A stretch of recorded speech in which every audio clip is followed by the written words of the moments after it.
Hi, I'm Lise Colucci, and I am one of the life coaches at queenbeing.com, where we help you to discover, understand, and overcome narcissistic abuse in toxic relationships. Hello, everyone.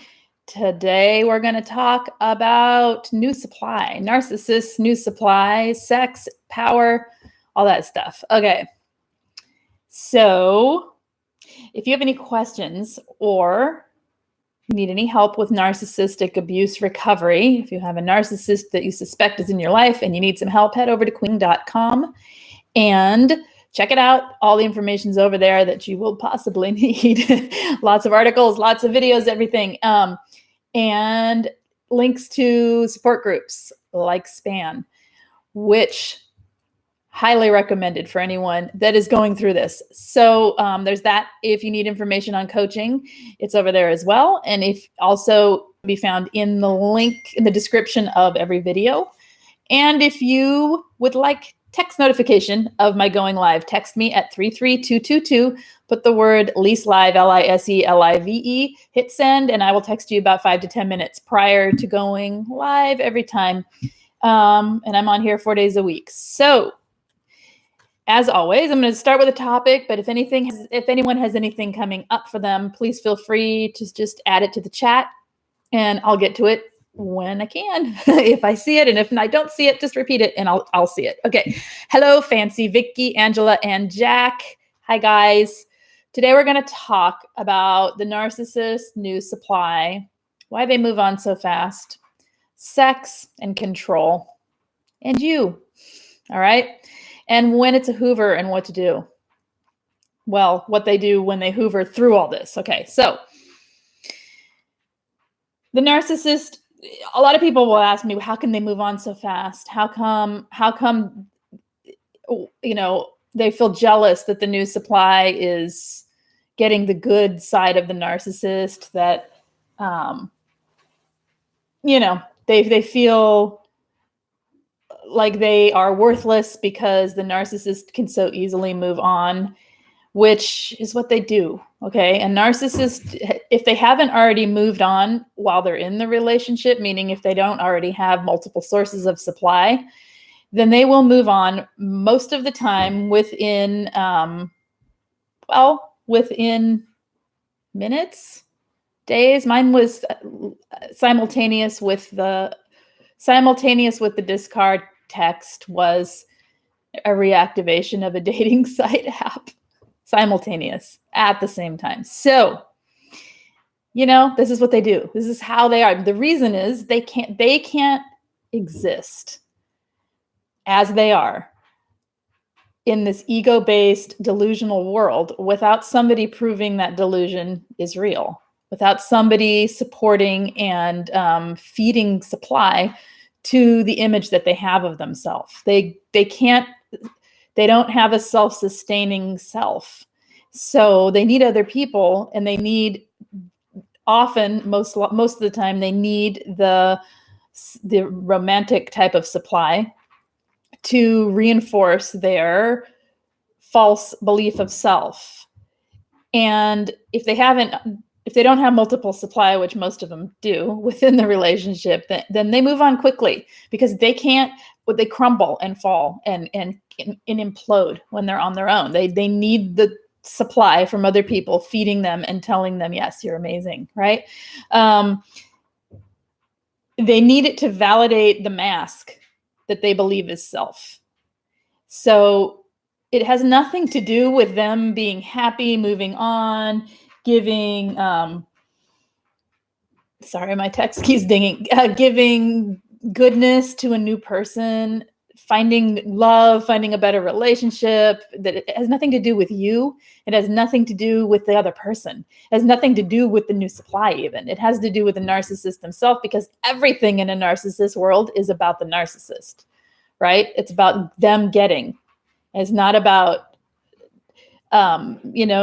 healthy people heal for a certain amount of time and they move on carefully so they don't hurt other people by dragging their baggage into the next relationship. A narcissist shoves it all aside and jumps right in because it was all the relationship you had, as you know, was there to serve their purpose. And once it no longer serves their purpose, they just plug in a new a new person with fresh supply. So mine signed up to every single site possible straight away. Yes, that's exactly within minutes, most likely, if they weren't already on them. Mine just reactivated his old one. Like, I watched it because I knew it was going to happen. I said, of course. And I'm glad I remember it because now I can actually factually say, yeah, that's what happens right away. Like a discard text because we're too immature to do things in person, and then a bam, turning on an account. This is what they do. They need the supply, and they are predators. Remember, they're out there looking. They're hunting. They're hunting for supply. They're the new supply they have predatorily lured into their life. That new supply is a new victim. It isn't a person to feel jealous of. Of course we do, because we're human, and we're the side of us that loves that narcissist is not the logical side that can see the bigger picture of what's going on. But the truth is that new supply is a new victim. That every moment, every second they spend being love bombed, every second that new supply is being lied to and manipulated and groomed and mirrored is another second toward their trauma bonding. And then thus the cycle continues.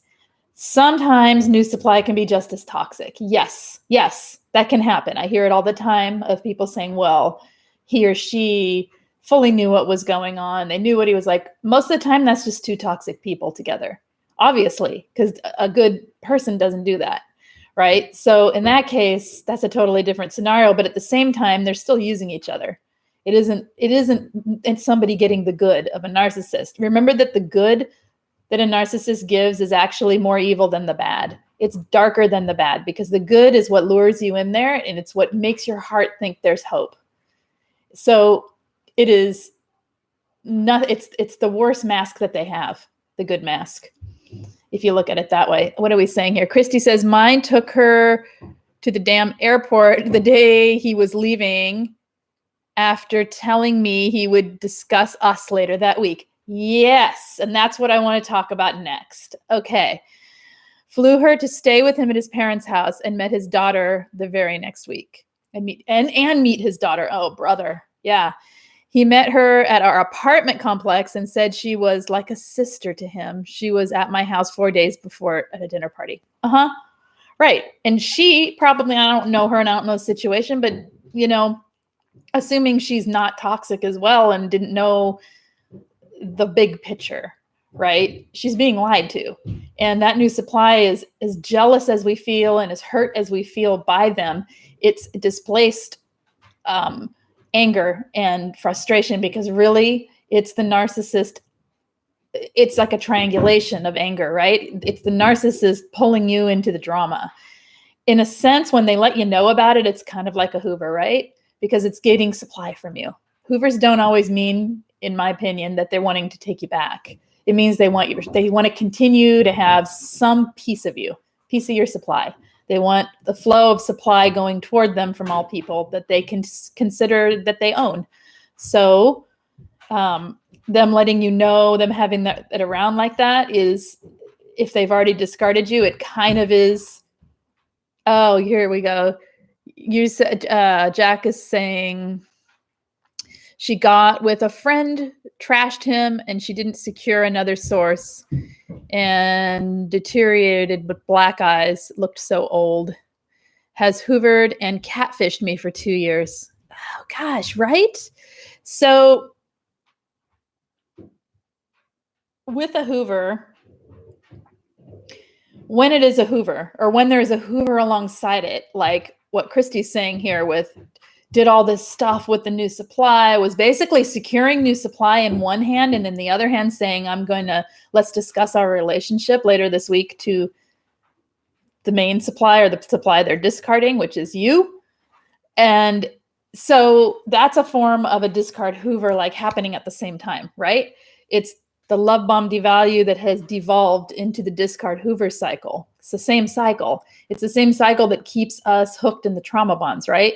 So when that happens, the answer is no, right? The answer is no. And we want to explain ourselves, don't we? We want to say no, and here's why. This is what you did to me. This is what you're doing. We want to like fully get them to understand so that they'll say, okay, I understand, and whatever, try and fix the situation. We're trying to fix it. We're trying to explain ourselves. We want to be heard. Stop. No. No is the only answer that they need. They don't need an explanation. You don't need a reason. You don't need any of that to walk away from it. And here's why. The more we explain ourselves at this point, when we're at the point of the end, the more we're explaining ourselves and trying to feel heard by a toxic narcissistic person, the more you're opening up the door for conversation, right? Because that's what an explanation is for. It's a conversation. Hey, I'm feeling like this. What do we want from that? We want them to have a response that is appropriately empathically filled. We want a real response. We want them to own it. We want them to take responsibility, accountability, ownership. They're not going to get that because we know they don't have accountability and they have no empathy. So when we're opening that door to conversation, we are basically, in a sense, we are not holding up to our own self-worth. We're not living from a place of self-worth and reacting from self-worth. We're allowing another person to control our self-worth. Because what happens when they don't respond is we sink. We struggle. We feel like we don't get closure. We have all this more stuff to heal from, right? So it's the ultimate in gray rock at this point where you just say no, and that's it. There is no need for an explanation. There's no need for more. They're never going to hear it. They're never going to respond to it. And if they do, it's false apologies. The false apologies that come that then lure you back in and keep you in the cycle. It depends how crafty, how clever, and what they need from you for supply, right? So remembering that anytime you're having to explain who you are and why something, because you know how it is, you'll say this is not working for me and blah, blah, blah. And they'll say, it'll turn around to being about you, and you'll end up over explaining yourself. Does that make sense? You'll end up explaining you, not explaining the situation, because of the way they turn the table and the way they flip the script. So you'll end up explaining and defending yourself. You'll end up being in a state of defensiveness, over explaining of your own, why you feel things, that you'll start taking responsibility for your side of things, because of course there's an ounce, right? Where because of the way we have to act when we're around toxic people, that's not at our best self. We're not being our best self and our like most stellar relationship skills, because we can't be, because we're with someone toxic, right? And there's all this manipulation going on. So we'll start taking accountability. But what we're doing is we're not taking accountability for the part we need to take accountability for. The part we need to take accountability for is our own self-worth. And we need to stand up and say, no, I don't need to explain this to you. I'm not going to explain myself to you. You don't owe anyone an explanation of who you are for being who you are. You get to validate and build your own self-worth. And it's not determined by somebody else's reaction to you. And a narcissist is going to tear that down and break it down, because that's where they need you. They need you beneath them so they can build you up and toss you down over and over and over again. And that's how they own you and control you. So with the new supply, they're not doing that, right? They're doing the love bombing and they're doing the sex. They're doing the sex at them, right? They're luring them in with the love bombing, not all of them. Some of them aren't the best. But a lot of people struggle with the sex life because that's the only part that the narc was good at, right? A lot of people say this, not everyone. Some people, there's the withholding. Some people, there's just, it was bad. But a lot of people, more often than not, struggle with this piece because it is an area where they're on display, man. They can show off. They're having sex with themselves. So it's all show, right? They're there to, they're the receiving end, so to speak, gets the thrill of what the narcissist is getting off on, which is themselves. But it doesn't feel that way when you're in a relationship. So they are, in your head, you're thinking they're doing that to someone else. They're getting all the good. And I'm left here, healing. But it's sickening to realize I was being used for sex, isn't it? It's used and power. Sex to a narcissist is a way of control. It's a way of power because they know that it is a way to manipulate. They know that it's a way to control. And it also, they have the same chemical reactions, right? They have the same, what are you saying? He thought he was God's gift to women. Nope, not really. It's in retrospect, especially, right? It is difficult every day. Okay, what are we doing here? 36 days, no contact. Yes, good. When we open that door to conversation, it is an opportunity to gain the upper hand and abuse us more. It is, absolutely. Okay.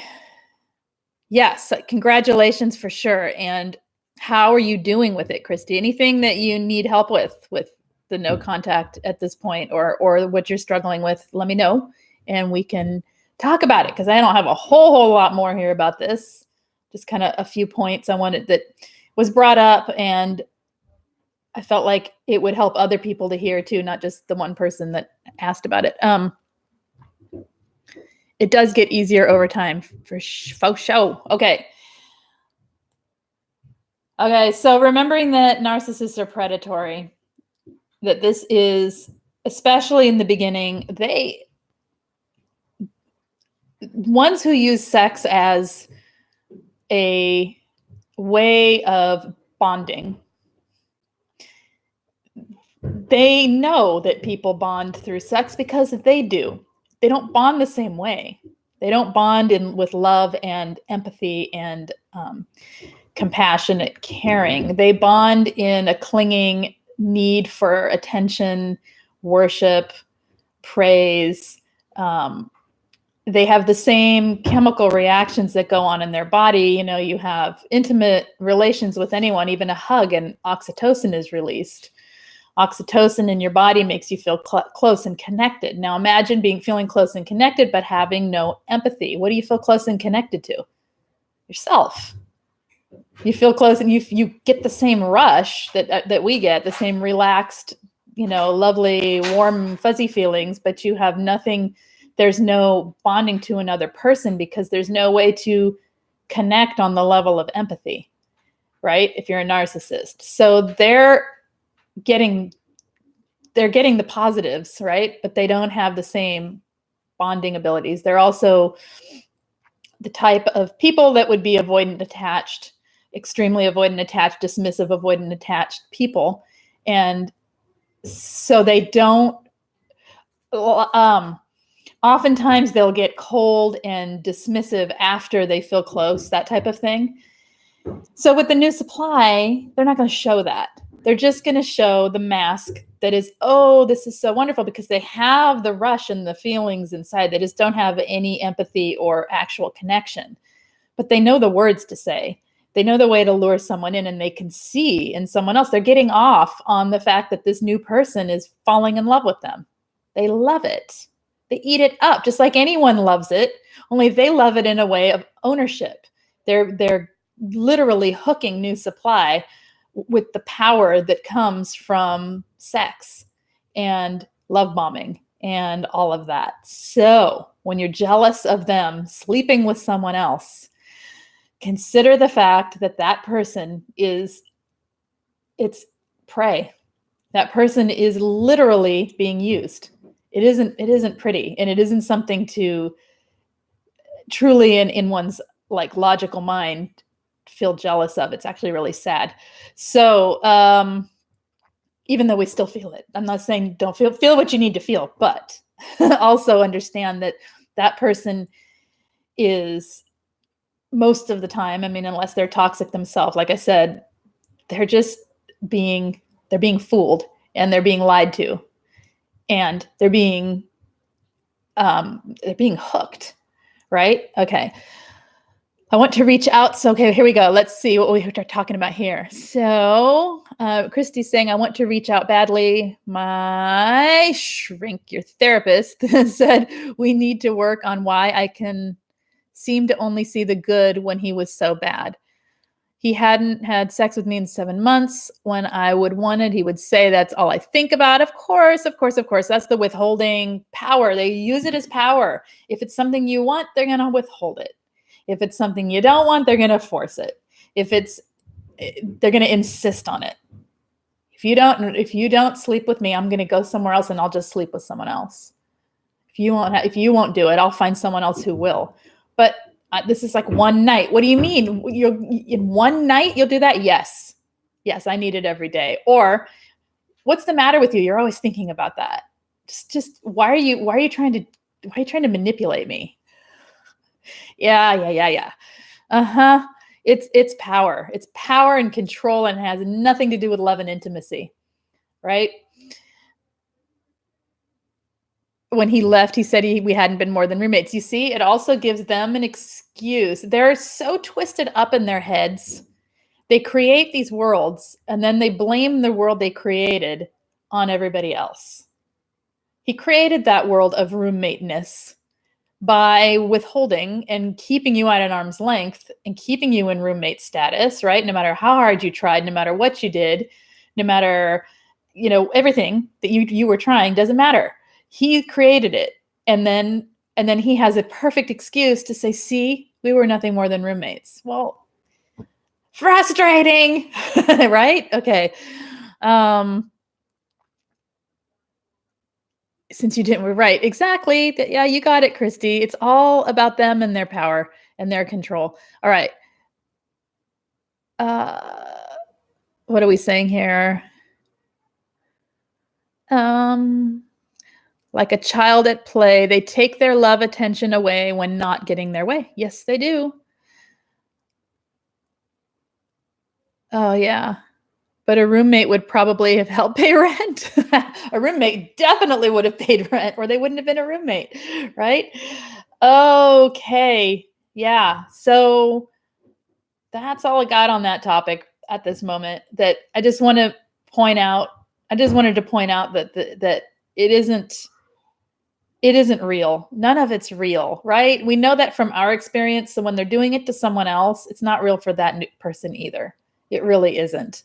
The best case scenario is they find another narcissist, so they're not hurting someone kind, right? That's the best case scenario, is that they just move on and find another narcissist and fall madly in narcissistic, whatever it's called, narcissistic dependency on one another. I don't know. And they stay together forever and ever, abusing one another back and forth. That's the best case scenario in my mind, is that they just keep kids and keep other kind people out of the picture and stop using us. Let's use each other. Go for it. But that's not usually what happens. So knowing that that's not usually what happens, I can only feel, at least personally, I can only feel a bit anxious and sorry for anyone that is in a narc's grip, in the narcissist's predatory hunting range. All right. Can a narcissist create a narcissist? What do you mean? In an adult? Can another, or in a child? What do you mean, Stacy? I actually prayed to God and said, don't let her hurt another good person. I think it's very common to have that thought, that prayer, that wish. And there's nothing what can you do, right? I messaged a New Supply sister, told her sister will not listen probably, but please watch out for her. Yeah, I know. And that's the thing. There's really, because we're already portrayed as crazy. We're already portrayed as jealous, vindictive, not taking it so well, a little mentally unstable. She's just a little mentally unstable. We can't really trust her. She's just so hurt that she's gone off the deep end. Yeah. So no one trusts, no one believes. And so the cycle continues, and so it goes, right?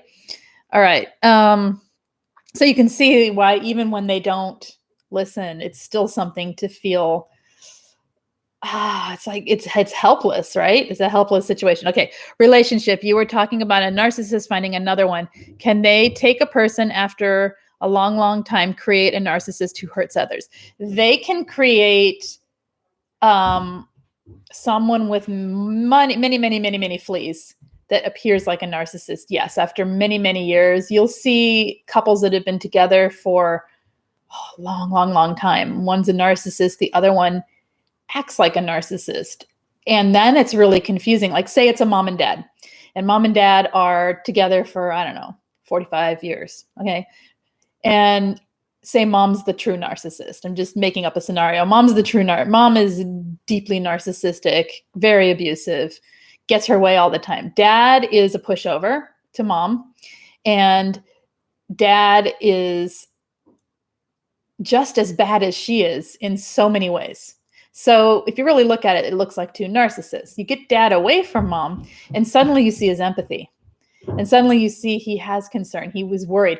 But he then flips and he starts acting like a narcissist again, either when she's around or when the threat of her finding out's around, or just because it's habit, defensiveness, his own reaction to his own trauma he's lived with. A lot of people in those kind of situations become doormats, right, for the narcissist, and they start acting like the narcissist in order to get their way too.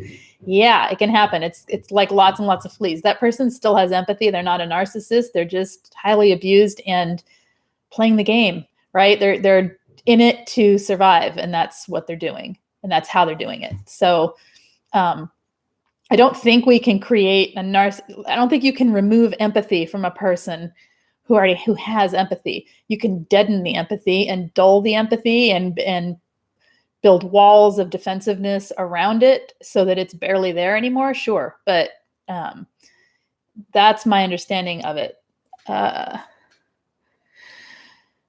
especially if that person isn't willing or able to see what's happening. You see it a lot in I've heard it a lot in older couples where it's been a long time together, and in a generation where this isn't talked about, and it's just how she is. I mean, they're just like not self-aware, not willing to do the work on themselves, not willing to see it. Then yeah, your parents, okay, that explains them. Well, yeah, I think that it's like, okay, you know how it is when you are with a narcissist, or if it's your parent, there is the natural thing that happens where we are constantly making excuses for them.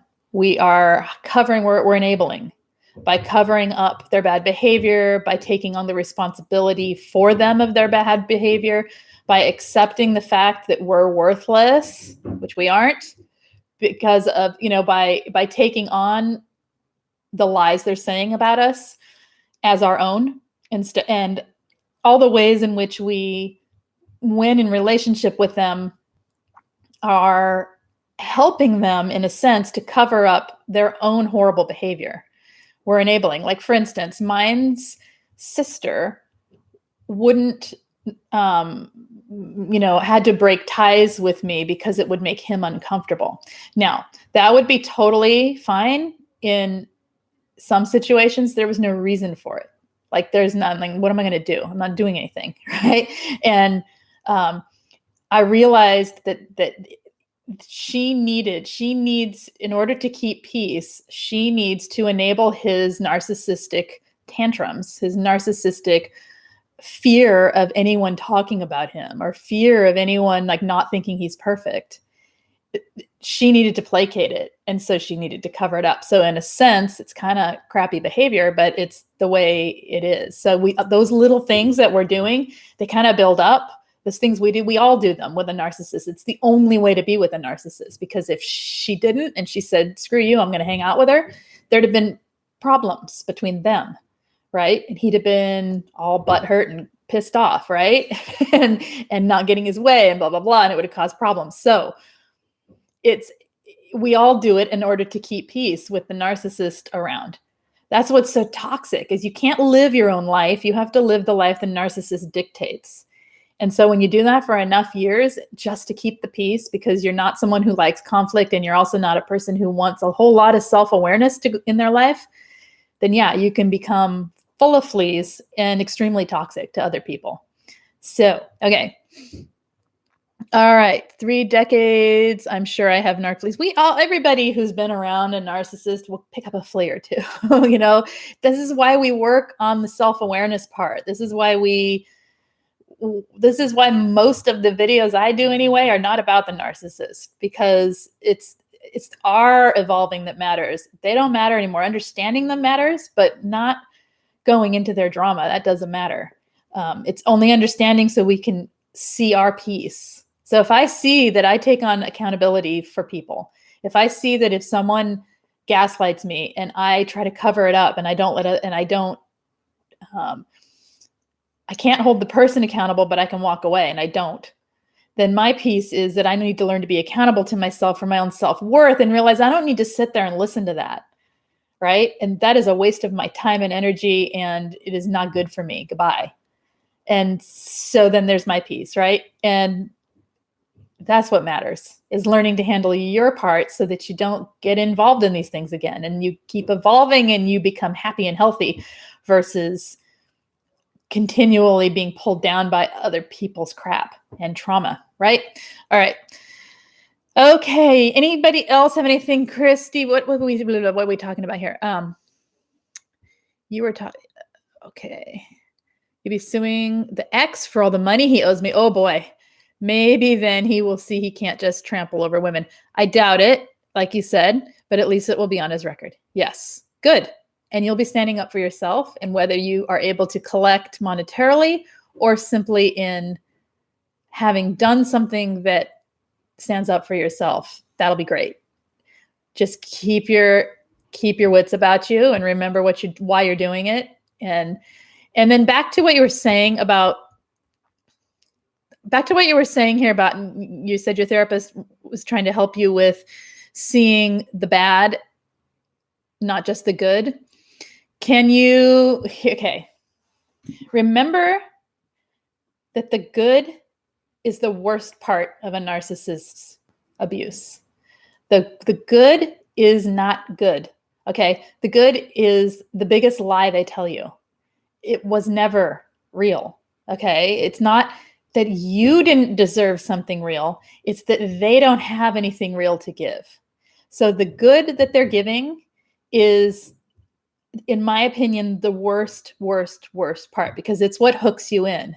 It's what holds you there. And it's what ties you back through the trauma bonding to think. It throws the cognitive dissonance into like this really huge piece of your world, right? Because you're grieving what you lost, which was the good, but that good wasn't real. That's what's, so try to remember that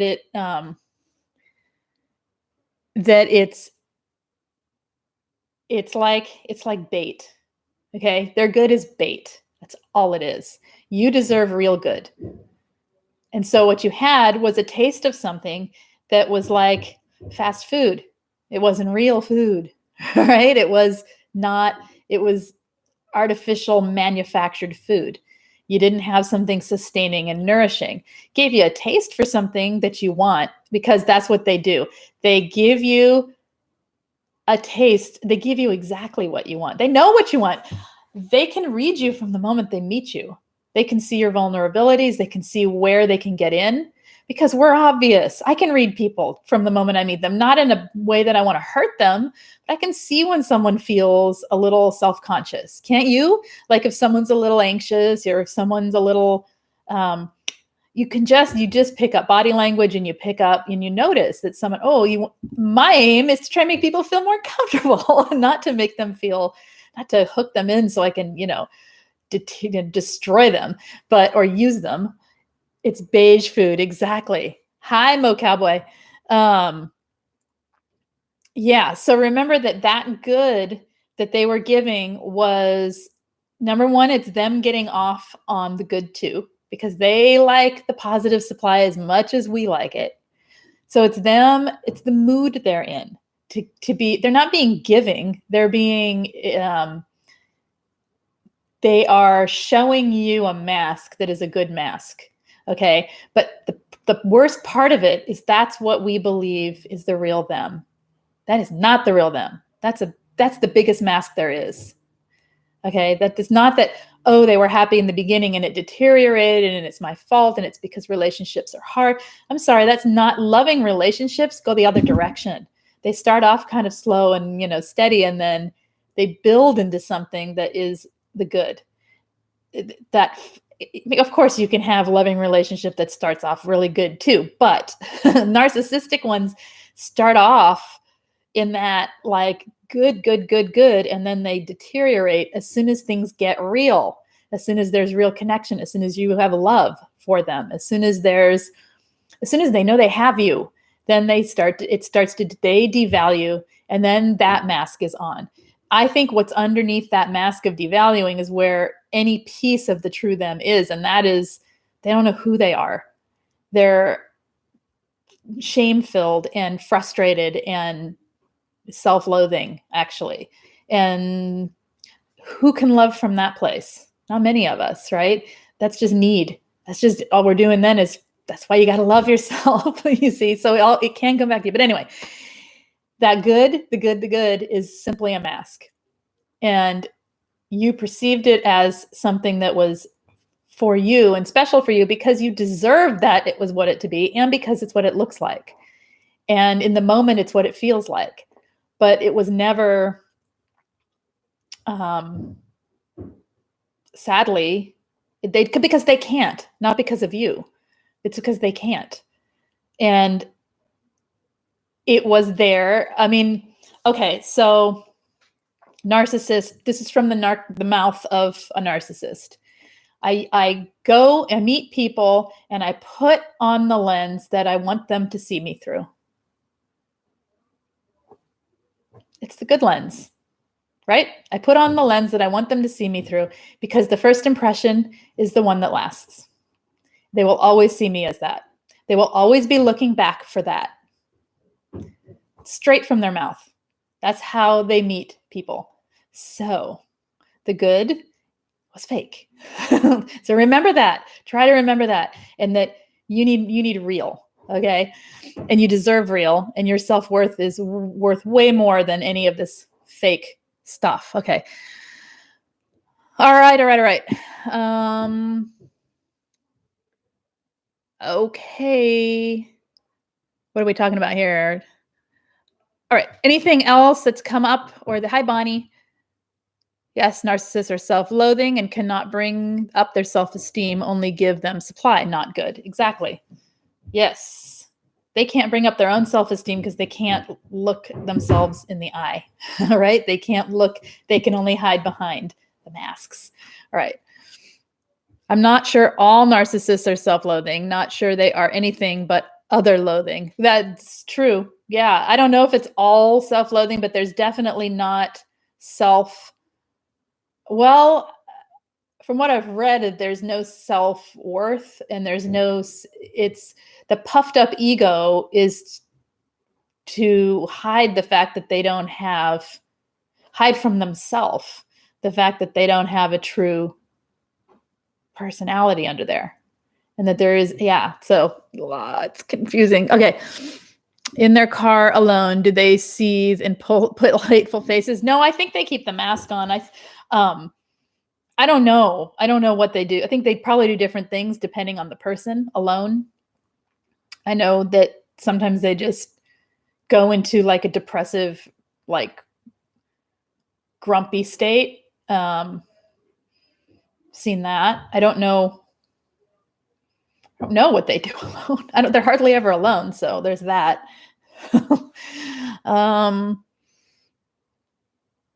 I still need a divorce, but can't afford one. Yeah. All right. Anything else, you guys, that you want to talk about today? At all? Otherwise, I'm going to end soon. Yes. And anything you want to talk about tomorrow, let me know. And we will. We're quiet today. Okay. All right. No questions? We're all good?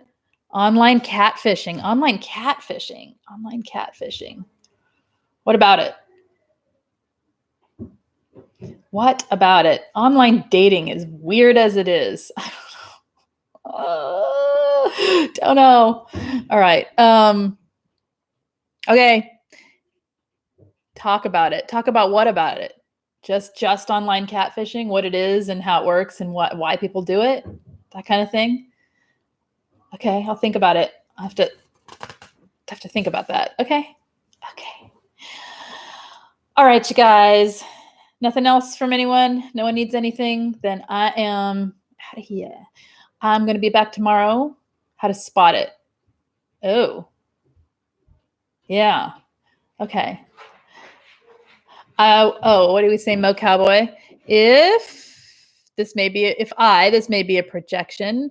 If I felt no shame, guilt, or remorse, I just destroy others and feel good about it.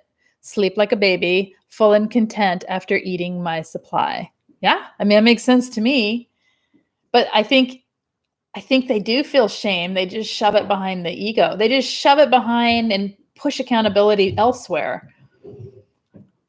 Oh, it must be a horrible existence. I don't know. Because they make our lives miserable, right? That's all I can imagine is part of what we're feeling when we're with them is our own empathic response, which is feeling a piece of how they feel. I think that's why it's so draining and so devastatingly awful. And so even when you feel like you're in love, you feel miserable. Because I think as empaths, we feel, well, obviously you feel what people feel, right? And you can't help it when you're rubbing up against someone and you're right next to them and they're in your life. So yeah, get them out. Get them out of your life. Why can't you like me the way I am? She said. Show me who you are and we'll talk. Show me the truth, right? Okay. Sometimes I would think life would be better that way, not caring. Except for that they do care. They care deeply about themselves and protecting their ego. So their whole life is miserable because they have to protect it. It's like telling a lie. If you tell one lie, you got to tell another lie to cover up that lie. And then you got to tell another lie to cover up that lie. And then you got to remember the first lie, because if you forget the first lie and you tell another lie and it doesn't correspond to the first lie, then you get caught lying. And then you got to create another fourth lie in order to cover up that lie. And that's their whole life. So not caring completely would be what? Like a psychopath. Yeah, I do that. Uh-huh.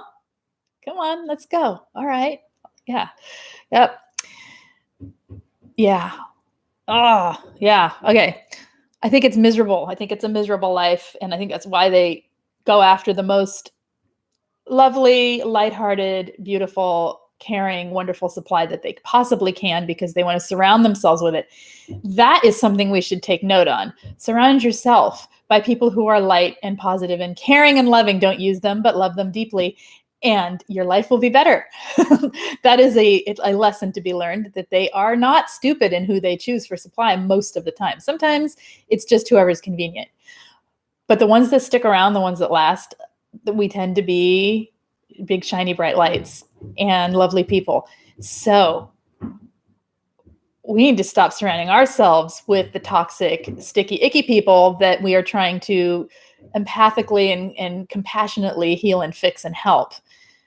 None of that. Just be around people who make you feel joy and who have their own joy and are themselves and are able to be themselves and are positive and watch your life change. All right.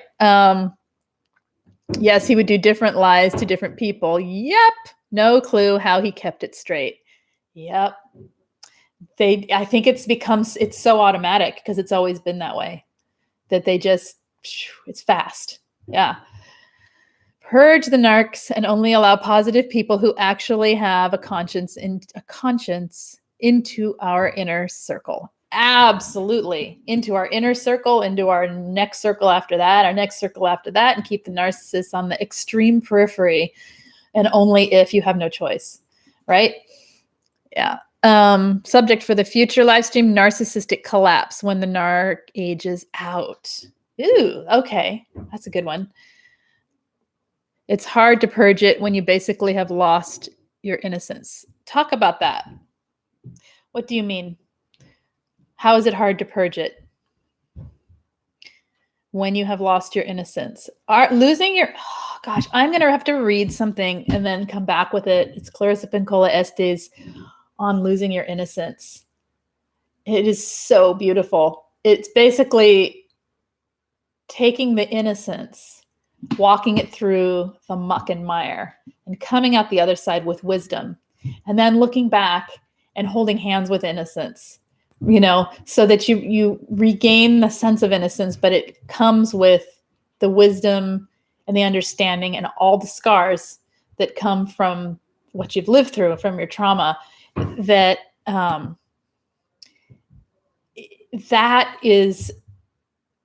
That's emotional intelligence. That's growing yourself up, right? Being purely innocent your whole life is a lovely state, but it isn't real. And it isn't,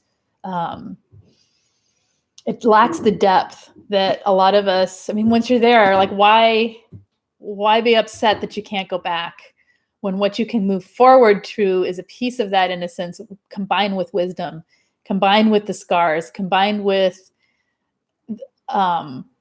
learning more about yourself and growing, so that innocence has substance, right? Okay, but maybe that's not what you're talking about. I don't know, I'm just talking while you type in case you have more to say. Isn't it fabulous and poetic? And yes, she's amazing. And that's my interpretation of what she said from what I listened to years ago. So I'm going to have to find it somehow. I guess I just have to listen to all her stuff again, darn it. Until I find it. Why do we have to grow up at 64? I have no idea how I even what I want to be when I grow up. I know we don't have to grow up. We just have to grow.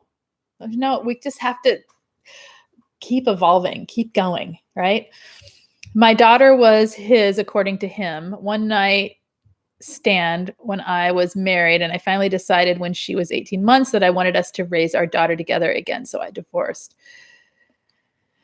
Okay. What are we saying here? I'm so messed up that I don't trust anyone, yet I still people please with family who continue to be untrustworthy. What if you didn't? What if you didn't? What would happen? What if you didn't? What if you trusted yourself enough to not do it? Then what? What would happen? Who cares if they're mad? Just a thought. Okay, yay, never grow up. Yay! Just keep evolving every day. Yes. Just keep evolving. Yes. Okay. Having had the harsh reality and walk through hell with said narcissist is a brutal way to see truth. It is a brutal way to see truth. They take you to the ground.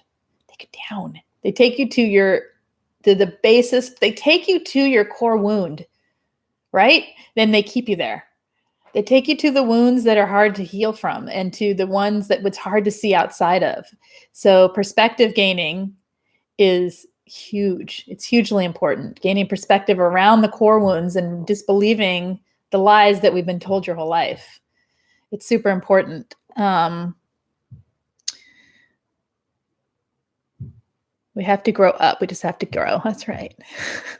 At least that's my version. I don't know. Maybe we're supposed to grow up, but I say no. All right. Let's play, and dance in the woods and explore joy. Yes, that would be fun. This is what I do. That's what I do every day. Do it. The thing about my daughter was so very true, but he wanted me to help him to keep the lie going. They're just icky. Narcs are forever immature, like Peter Pan syndrome. Yes, they are. And a lot of them are like Peter Pan syndrome. Some aren't, but a lot of them are. Yeah. there's something to being childlike that's lovely, and there's something to being childlike and a narcissist. You got to be able to spot those, right? Keeping it young at heart, silly and sensible, but also kind, right? And also knowing how to rein it in when you have to. All right. What else do we have? Okay. Finding balance after being brutalized by narcissistic abuse. I think I did that last week, right? Finding balance. I think I talked about that. It is very difficult. It's like you have to put way more positive into the positive bucket in order to balance out even a tiny piece of the negative for a while, right? It's a tricky thing, Bonnie. You still have a narcissist around you. Is that correct? Or am I wrong? I forget who has what every day. I'll get it someday. Okay. So that's why it's so difficult, because you've got to put in quadruple the amount of positive or even more. As much positive and joy and finding yourself, self-care in every form you can possibly think of in order to balance out all the negative. Okay, don't tell me then. But you have to find, well, you don't have to do anything. It helps to find ways to discover yourself outside of the narcissistic relationship. They're not going to like it. They aren't going to like the change in you. They're not going to like, I purged mother and other narcissists 1 year now, no contact. So it's your like partner narcissist, right? That's around.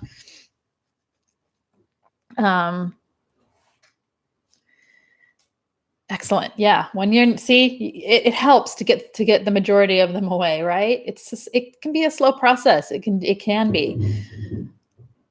But for finding, you can't tell me, don't tell me. I don't want to know. So, but finding the balance, anytime you're not around that person, be looking toward ways to give yourself care. That can be internally, it can be externally, whatever it is. It can be doing something for yourself. It can be listening to your thoughts and keeping them in line with the way you want your life to go.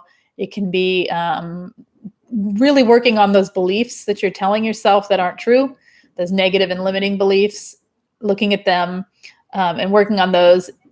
Finding balance is very tricky because it is so imbalanced. If you've got a narcissist around, it's all about them, and your half of your life or more is in managing that relationship, managing it just to maintain peace, just to maintain any bit of peace in that in your life. So yeah, it's going to be impossible to find balance, but keep working when you're alone. Use that time wisely. Don't think about them. Think about you. What do you need? Focus on something positive. Keep a positivity journal or anything to keep your mind from going down into the rabbit hole of darkness, right? I'm sorry. It's hard. I know it is. All right. Another subject, how to overcome and deal with the paranoia that narcissist psychopaths are out in the world hurting us. So hypervigilance and is part of that too. I was going to talk about hypervigilance today and I didn't have enough, but I'm going to add that to the hypervigilance and that'll give me more to talk about. Okay. All right. All right. Okay. Sounds good. All right, everyone. If you enjoyed this, hit the thumbs up, please. If you have not subscribed to this channel, hit subscribe down below. What else? Yeah. If you need any help or any resources for narcissistic abuse recovery, head over to queenbeing.com and check it out. Head over to SPAN if you need peer support on Facebook. The link is on queenbeing.com. And if you need coaching help I am available. You can find me in the main description of every video or at queenbeing.com and just put my name, Lise Colucci, and you'll find me. You can find my spelling of my name in the main description. It's all down there. It's all down there. And group coaching as well. Information is not on Queen Being. It's down in the main description. You can click the link there and read about it. I guess that's it. Yeah, that's it for today. So you guys take care. Oh, if you want text notifications, text me 33222. Put the word Lise Live, LISELIVE. Hit send, and I'll send you a text about 5-10 minutes prior to going live every day. Try to come on 4 times a week is when I can. So I will try to see you guys tomorrow. And you guys take care. Have a good evening, afternoon, wherever it is where you are. And I'll see you tomorrow. Bye-bye.